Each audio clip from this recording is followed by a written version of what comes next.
India और New Zealand के निर्णायक तीसरे वनडे मुकाबले में 337 के मुकाबले में भारतीय टीम 296 पर सिमट गई और 41 रन से शर्मनाक हार देखनी पड़ी।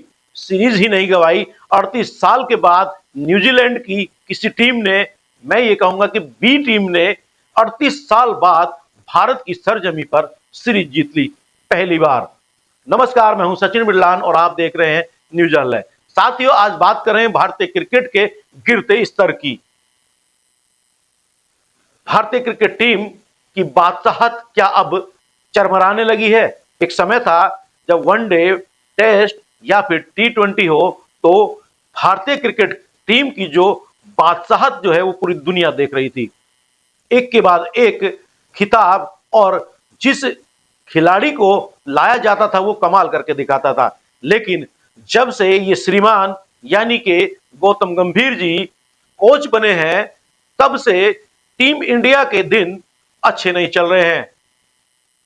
समय बुरा मान लीजिए या फिर इनकी अगुवाई में टीम अच्छा नहीं कर पा रही है, ये मान लीजिए। लगातार अपने ही दम पर, अपने ही इशारे पर टीम इंडिया को चला रहे हैं, जो कि कल के मैच में भी देखने को मिला। आइए अब अगले कुछ मिनटों में बात करेंगे कौन से वो विलन हैं जिनकी वजह से कल का मैच हम हारे और ऐतिहासिक रिकॉर्ड भारत के खिलाफ बन गया। हालांकि गौतम गंभीर की कोचिंग में पिछले कई रिकॉर्ड जो हैं वो भारत के खिलाफ बन चुके हैं, जो पहले नहीं बने थे। तो सबसे पहले बात करते हैं कि शुभमन गिल की कप्तानी की। मुझे लगता है कि शुभमन गिल को कप्तानी जो है उस समय से पहले मिल गई है, उनको अभी और सीखने देना चाहिए था। रोहित शर्मा, विराट कोहली, बुमराह जैसे दिग्गज खिलाड़ियों के साथ अभी उनको और अनुभव लेना चाहिए था। अनुभव के बाद फिर उसके बाद ही उनको कमान सौंपनी चाहिए थी, क्योंकि वो निर्णय खुद नहीं ले पा रहे हैं। हर घंटे, हर कुछ समय बाद निर्णय बाउंड्री के बाहर से आ रहा है, यानी कि कोच जो है वो ऑन फील्ड भी निर्णय ले रहे हैं। पहले भी ऐसा होता था, लेकिन जिस तरीके से गौतम गंभीर निर्णय लेते हैं, बार बार जो है मैदान पर खिलाड़ी भेजते हैं, इस तरीके से पहले कभी नहीं देखा, जिससे मुझे लगता है कि शुभमन गिल भी असहज महसूस कर रहे हैं, ठीक सूर्य कुमार यादव की तरह, जैसे कि T20 में उनके साथ हो रहा है। T20 में भी सूर्य कुमार यादव पिछली 10 से 15 पारियों से कुछ खास नहीं कर पा रहे हैं, लेकिन मैच जीत जाते हैं।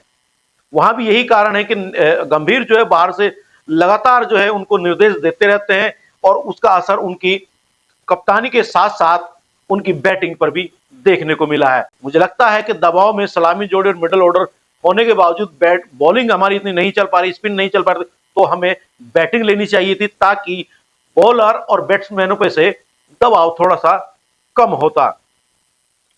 यहां सिर्फ और सिर्फ एक ही किंग, जो किंग की तरह खेले, उनका नाम है विराट कोहली, जिसे पूरा हिंदुस्तान किंग कोहली के नाम से जानता ही है। और बिल्कुल उसी अंदाज में कल किंग कोहली ने खेल दिखाया, और एक छोर पर एक शेर की तरह बिना डरे संघर्ष करते रहे, आखिरी दम तक लड़ते रहे। हालांकि उनका साथ नीतीश रेड्डी ने थोड़ी देर निभाया, जिन्होंने अर्धशतक जमाया, और उसके बाद हर्षित राणा ने भी उनका साथ दिया, लेकिन आखिरकार मैच हम हार गए।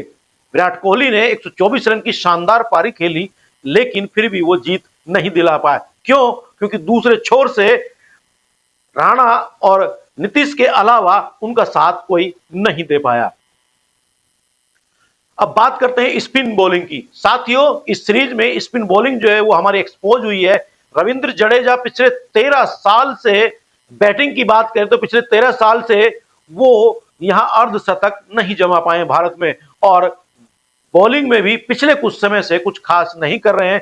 विकेट का सूखा उनको घेर रहा है।